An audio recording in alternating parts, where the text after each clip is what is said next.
Wednesday evening, conservationists from Goonga Environment Centre came into the iconic Kuark Forest to prevent logging of a beautiful area of wet forest which is critically important habitat for a number of endangered species.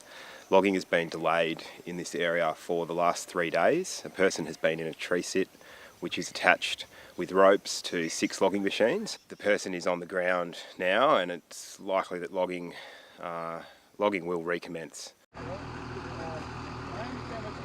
This is timber harvesting operations, what this is here. If you obstruct or hinder this operation, you will be charged. We've been doing some citizen science surveying in this area. In just 2 weeks, we've managed to detect 2 endangered species. We've recorded the presence of the endangered long-footed potteroo here on remote fauna cameras. We've found 2 populations in 2 different creek systems of the critically endangered East Gippsland galaxus fish. The East Gippsland galaxus is only found in the Kuark Forest. It's the only place in the world where this species of critically endangered fish is found. And the logging that's occurring here in the headwaters of the Arty River is going to adversely impact upon that species through increased sediment runoff. It'll also reduce the water yields and place further pressure on what's already a critically endangered species.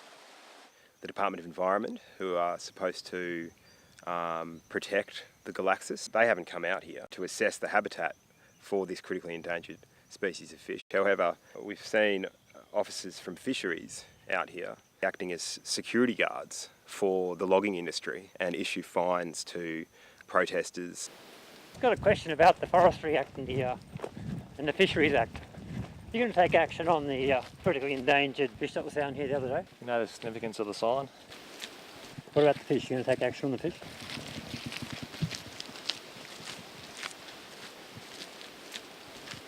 VicForests are legally obligated to survey for threatened species. VicForests simply don't come in, and the government don't come in and look at these areas and assess their values and assess whether or not there are endangered or protected species that require protection.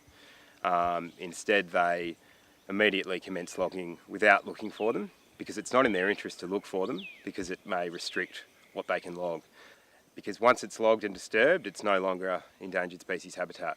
And unfortunately, it's up to us, just a small, under-resourced community group, to get out there and look for these threatened species that are continually threatened by logging, that really the government and VicForests should be looking for to ensure that they're given the protections that are afforded to them under the law.